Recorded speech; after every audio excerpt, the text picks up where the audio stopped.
महर्षि में ही उपदेशामृत से परमाराध्य सदगुरु महाराज की अमृत वाणी। रैन जाग कर ध्यान, मतलब रात में जग करके क्या करना है? ध्यान करना है। ध्यान करना है। प्रवचन संख्या 70।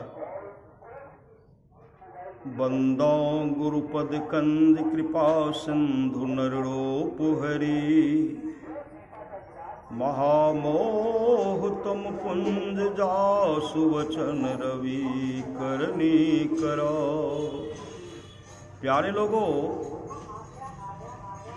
आज इस पंडाल में आते समय देखा कि बिजली की लाइन गुम होने के कारण पंडाल में अंधकार है। ईश्वर की बड़ी कृपा हुई कि प्रकाश हो गया।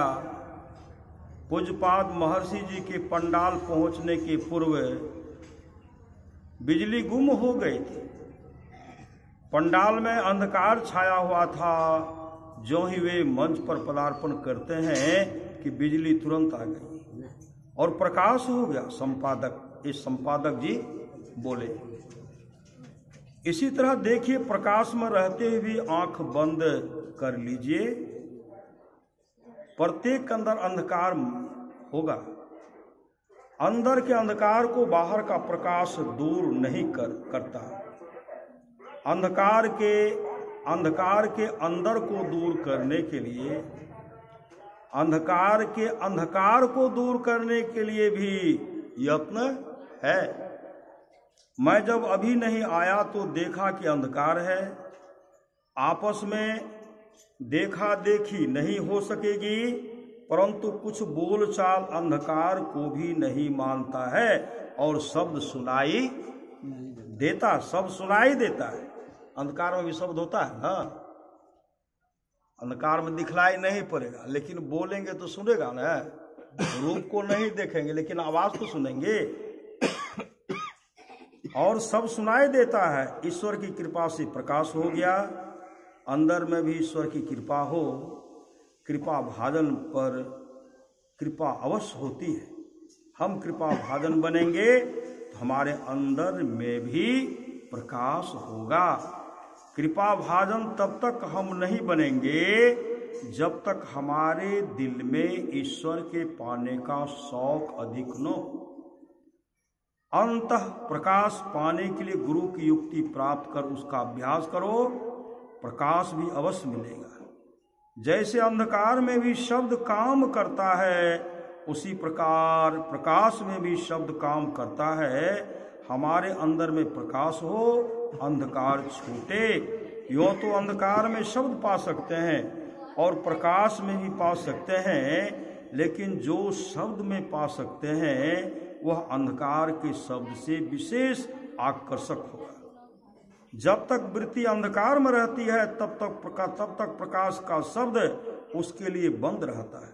यह ख्याल रखना चाहिए कि गुरु की युक्ति से अभ्यास करने से अंधकार से प्रकाश में जाना होगा, लेकिन यह प्रकाश वैसा नहीं जैसे बिजली अस्थिर होती है।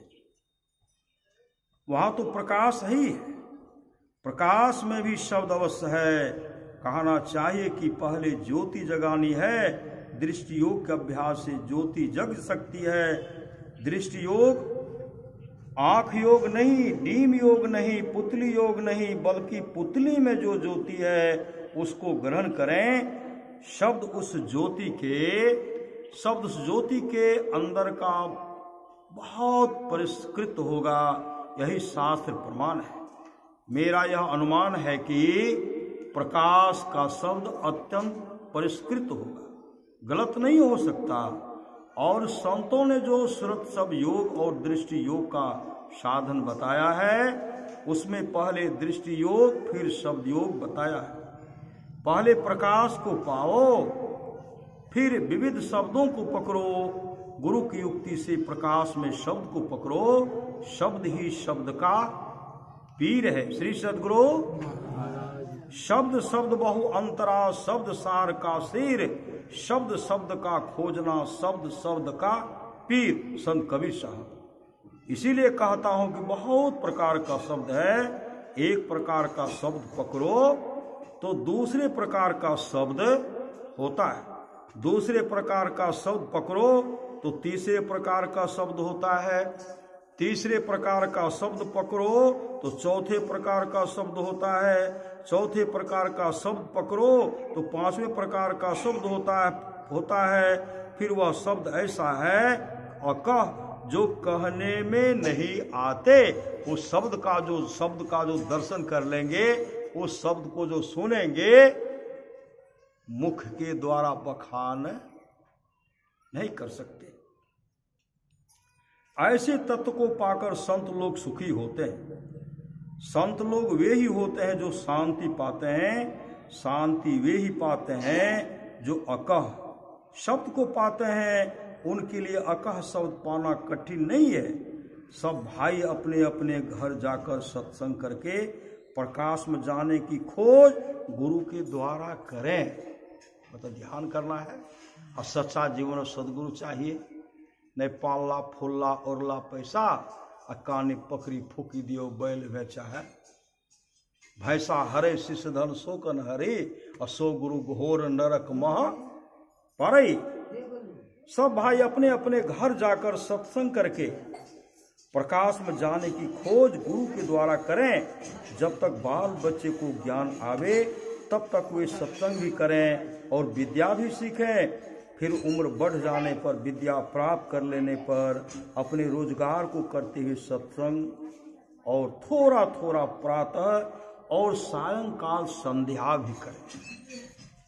अथवा जिसको विशेष समय रहे त्रयकाल संध्या करें, नहीं तो कम से कम प्रातः और सायं 2 काल तो अवश्य करें। संत चरणदास जी ने कहा है, दिन को हरि सुमरन करो रैन जाग कर ध्यान। भूख राखी भोजन करो तज सोवन को बान। 4 पहर नहीं जग सके आधी रात सो जाग। ध्यान करो जप ही करो भजन करन को लाग। जो नहीं सरधा 2 पहरे पिछले पहरे चेत। उठ बैठो रटना रटो प्रभु सुला बहु हेत। जागे न पिछले पहरे करे न गुरु मत जाप। मुँह फारे सोवत रहे ताकू लागे पाप। जो ध्यान नहीं करेंगे सोते रहेंगे और मुँह फायर फायर के नहीं कितना सुते थे कना कना हिले आवाज है घर घर न, उसको पाप लगेगा। ताकू लागे पाप। क्या पाप लगेगा? आलसी होने का और भजन नहीं करने का, जप नहीं करने का। अब हम सब लोगों के सत्संग का यह आखिरी समय है। सबको घर जाना है। श्री सद्गुरु सबको घर जाना है। जिनको रात में जाना है वे रात में जाएंगे और जिनको दिन में जाना है वे दिन में जाएंगे। यहाँ जो शिक्षा संतवाणी के अनुकूल मिली है उसको स्मरण करते रहने से बाहर संसार में भी लाभ होगा और अंतर साधना में भी लाभ होगा। मेरे शरीर में जो व्याधियां हैं उसका आक्रमण सहते हुए यहाँ हम आए। मतलब शरीर में रोग है लेकिन उस पर आक्रमण हुआ है, मतलब उसको दुख झेलते हुए मैं यहाँ आया हूँ। यहाँ हम आए, आप लोगों के दर्शन से मुझे खुशी है। यदि आप लोग मुझे देखकर शायद खुश होते हैं, यही खुशी यदि आपको होती है तो मेरे के अनुकूल अपने अपने घरों में जाकर साधन भजन करें। स्तुति करना है, ध्यान करना है, एकदम अपने घर में भी करना है। साधन भजन हीन एक दिन भी नहीं रहे। बिना साधन भजन के हीन मतलब एक दिन भी बिना साधन के ध्यान किए नहीं रहे। प्रातः सायं और जिनको समय है दोपहर भी भजन करें। मुझे यही कहने की इच्छा होती है कि हम लोग जहां तहां से यहाँ आकर आपस में मिलकर ईश्वर की कृपा से जो सत्संग किए हैं अपने अपने घर जाकर भी सत्संग करें। अभी जैसे पंडाल में हम लोग अंधकार के बाद प्रकाश पाए हैं, उसी तरह अंदर में भी अंधकार के बाद प्रकाश पाने का अभ्यास करें। प्रकाश के बाद शब्द का भी भजन करें। अनुभवी संत लोग कहते हैं कि शब्द है, मैं भी कहता हूं कि शब्द है। अनुभवी की बात भी माननी पड़ती है। जब हम बच्चे थे तब पढ़ाया जाता था कि यह अक्षर फला है, विद्यालय में पढ़ते थे। बचपन में यह बात नहीं थी कि यह ओ क्यों, वह को क्यों। जो पढ़ाया गया पढ़ा, लेकिन निष्फल नहीं हुआ। पढ़ते पढ़ते विशेष पढ़े, तब तर्क करने का मौका मिला है। इसी तरह संत लोग हैं, उनके वचन में बिना कुछ संदेह करते हुए हम लोगों को साधन भजन करना चाहिए। संतों का वचन स्थिर है।